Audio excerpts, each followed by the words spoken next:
Student, स्वागत है आपका हमारे YouTube channel the future institute पे। एक सवाल है कि right the unit of rate constant for zero order, first order and second order. तो मान लेते हैं कि रेट लिखते हैं हम nth ऑर्डर का। Rate equals to K concentration R का पावर n। ध्यान से सुनना बच्चों, बने रहिए हमारे साथ। रेट इक्वल्स टू लिखते हैं के कंसंट्रेशन आर का power n। K equals to लिखेंगे रेट बट्टा कंसंट्रेशन ऑफ आर का power n। Rate equals to होता है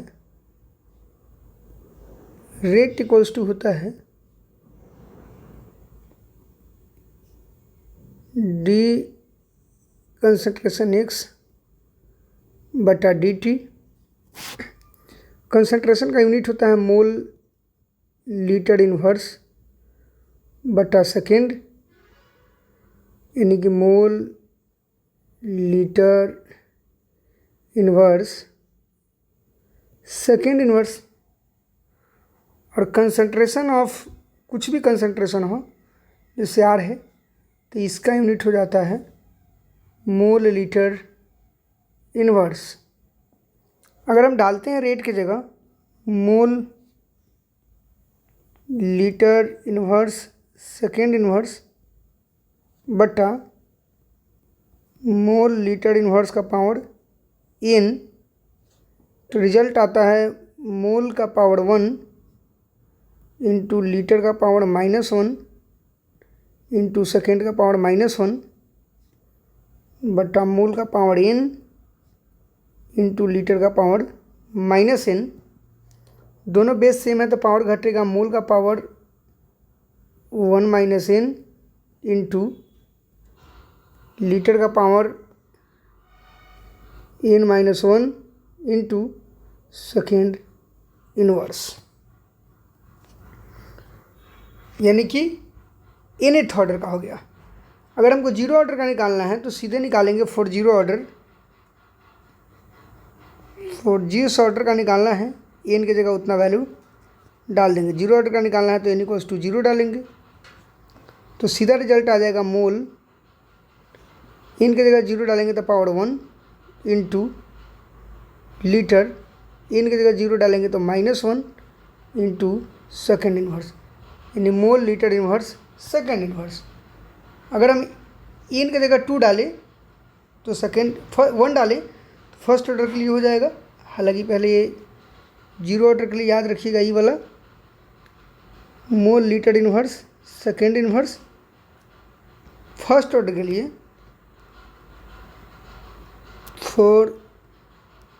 फर्स्ट ऑर्डर के लिए nth ऑर्डर वाला जो ये ऑर्डर है, जैसे कि यहाँ पे जो लिखा हुआ है मोल का power 1 - n into litre n-1 into second inverse, तो याद रखना है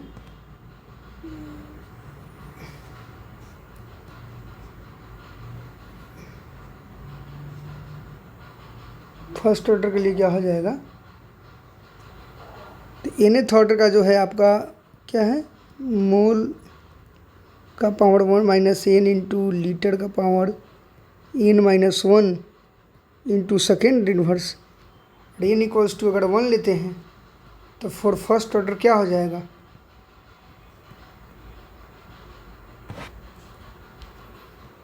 मोल का पावर 1 - 1 इंटू लीटर का पावर 1 - 1 इंटू सेकेंड इनवर्स, यानी मोल का पावर 0 इंटू लीटर का पावर 0 इंटू सेकेंड इनवर्स, यानी सीधे हो जाएगा सेकेंड इनवर्स। अगर आप सेकेंड ऑर्डर के लिए डालते हैं सेकेंड ऑर्डर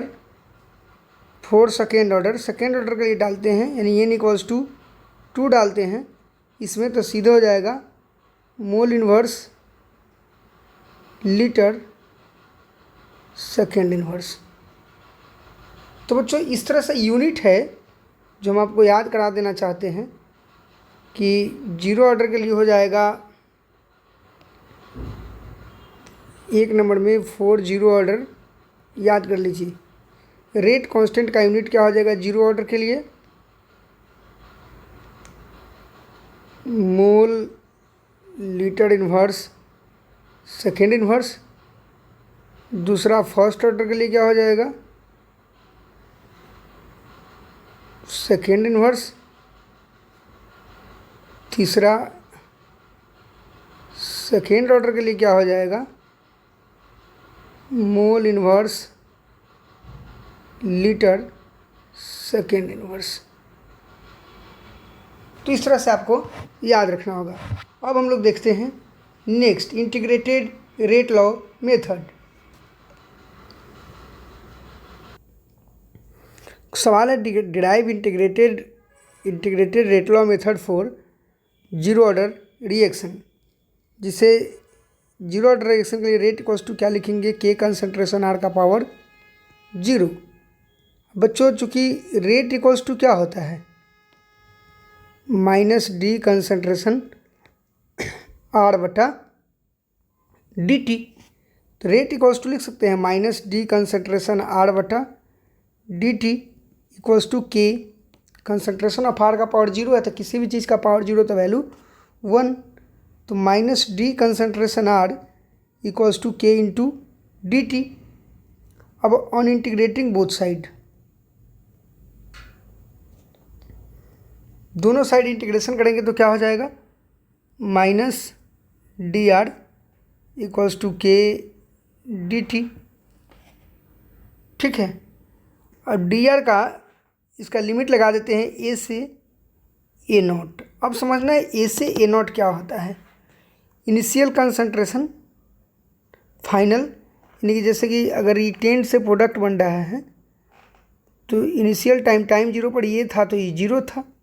इस चीज़ को देखना है थोड़ा ध्यान से।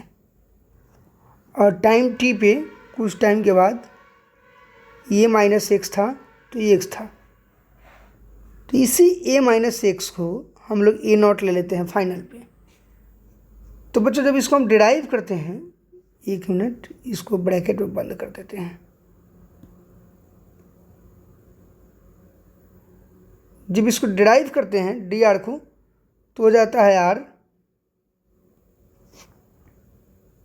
माइनस में ए से ए नॉट इक्वल्स टू टाइम 0 से टी रहेगा के टी, यानी कि अगर इसको डालेंगे value minus A not minus of minus A equals to K T, तो आ जाएगा सीधा A minus A not equals to K T. Zero order reaction के लिए आ जाएगा A minus A not equals to K T. A का मतलब हो गया इनिशियल कंसंट्रेशन, ए नॉट का मतलब हो गया final concentration equals to K T. ठीक है बच्चों, ये जीरो ऑर्डर रिएक्शन के लिए इंटीग्रेटेड रेट लॉ मेथड था।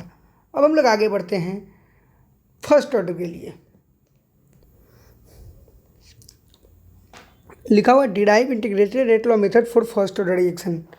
जैसे रिएक्टेंट से अगर बच्चों प्रोडक्ट बन रहा है तो फर्स्ट ऑर्डर रिएक्शन के लिए हमको डिराइव करना है। ठीक है, तो रेट इक्वल्स टू क्या लिखेंगे, के कंसंट्रेशन आर का power 1।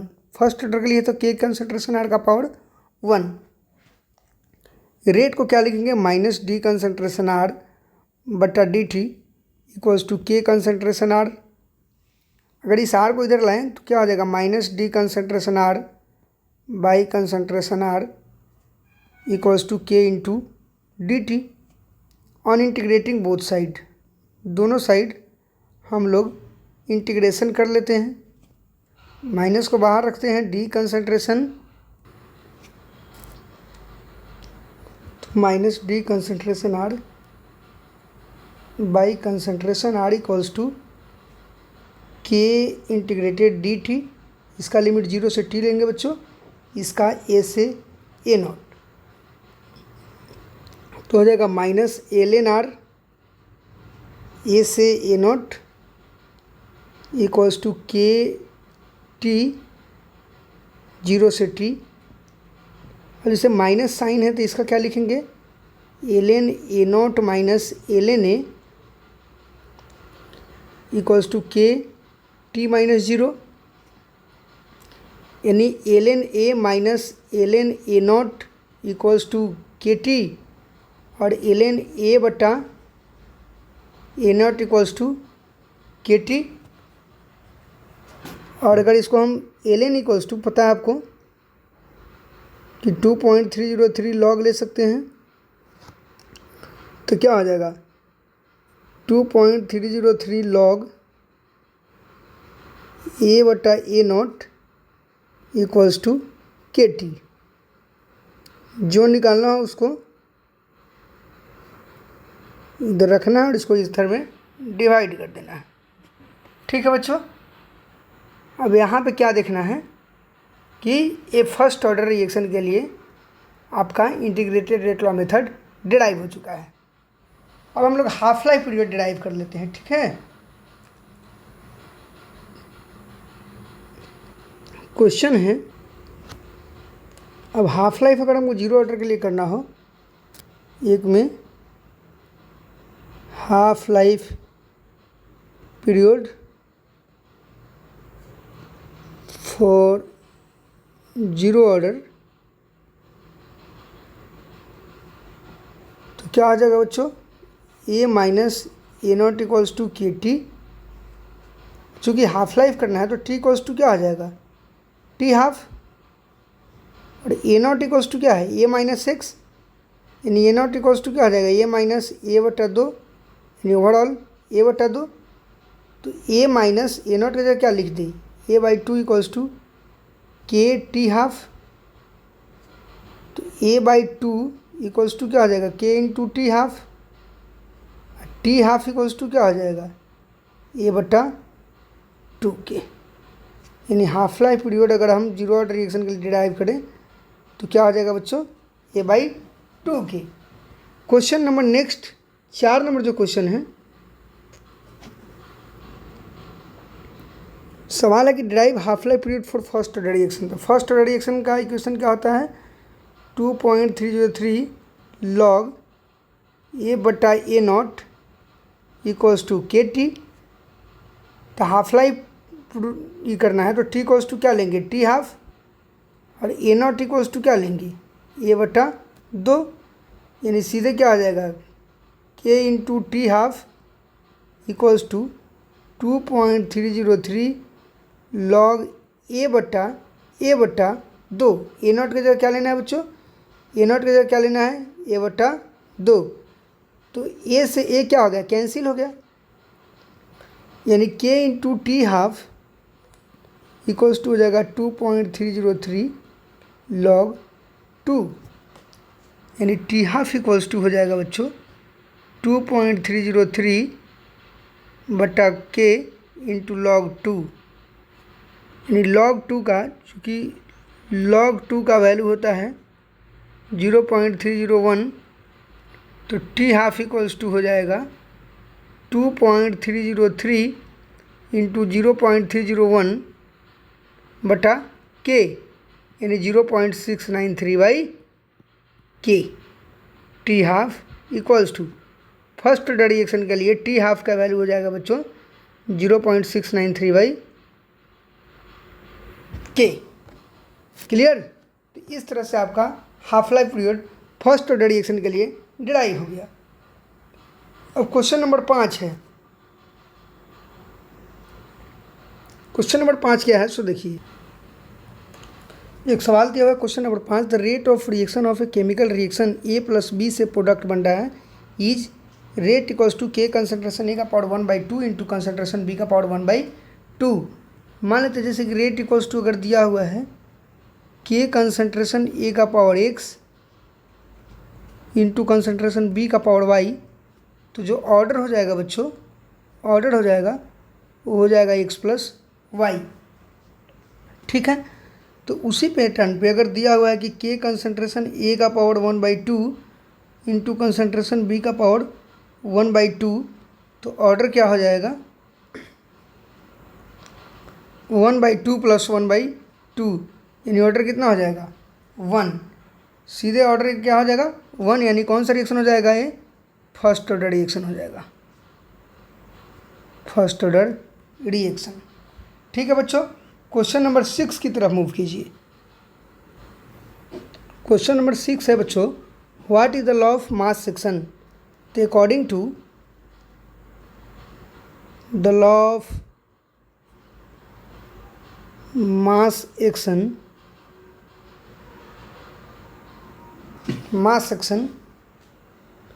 rate of reaction is directly proportional to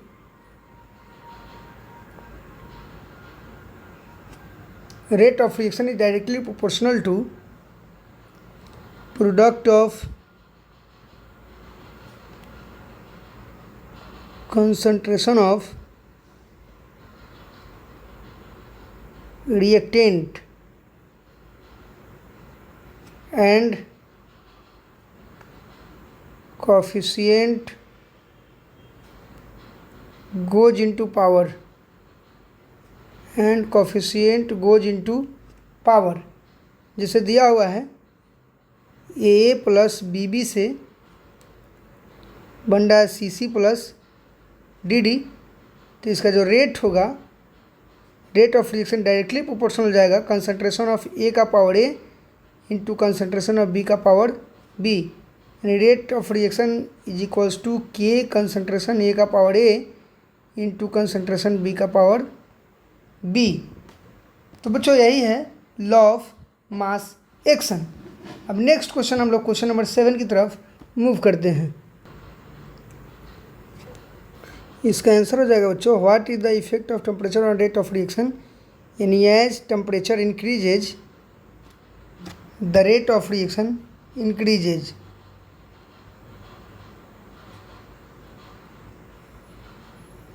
the rate of reaction increases, यानी जैसे जैसे टेम्परेचर बढ़ता है बच्चों, रेट ऑफ रिएक्शन बढ़ता है। और next line, for every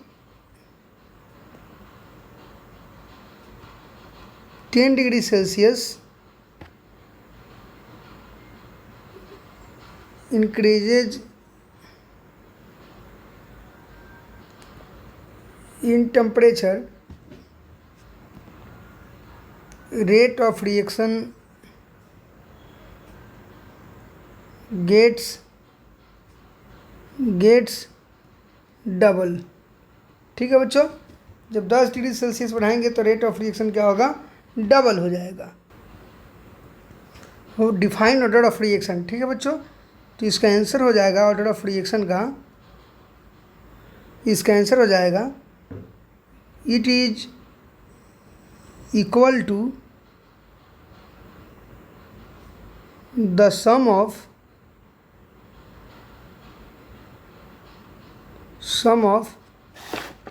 the power of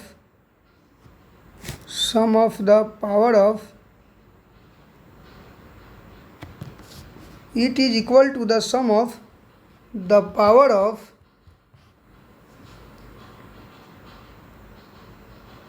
molar concentration of the reactant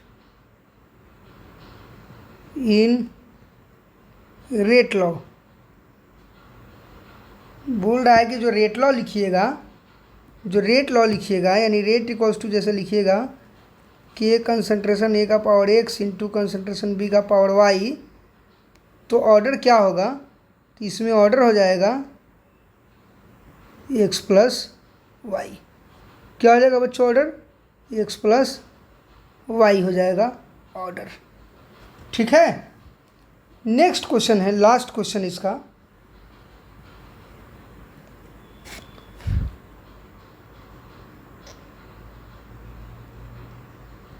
Write difference between order and molecularity।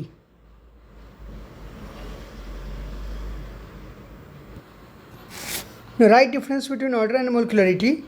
तो ऑर्डर होता है sum of the power of the concentration in rate law. Molecularity होता है number of reacting molecule in reaction. दो में it is an experimental value, it is a theoretical value. तीन में होता है order of reaction can be zero, fractional and integer. इसमें हो सकता है molecularity can neither be zero not be fractional, और ये एलिमेंट्री और कॉम्प्लेक्स दोनों के लिए अप्लीकेबल होता है बच्चों, और ये और सिर्फ एलिमेंट्री रिएक्शन के लिए ही अप्लीकेबल होता है। Question number 9। इस तरह से जो काफ़ी वीवीआई क्वेश्चन सब था हमने करा दिया आपको केमिकल काइनेटिक्स में, और हमको लगता है कि आप इसको पूरा याद कर लीजिए, और जब भी हम सीरीज चलाएंगे फिजिकल का अलग, ऑर्गेनिक का इनऑर्गेनिक का, तो जो कुछ छूटा हुआ सवाल होगा उसको हम लोग वहाँ पे कर लेंगे बच्चों। Thank you, that's all. अगर हमारे मेहनत आपको दिख रहा हो तो चैनल को लाइक, सब्सक्राइब, कमेंट जरूर कीजिएगा, दोस्तों में भी शेयर कीजिएगा। Thank you.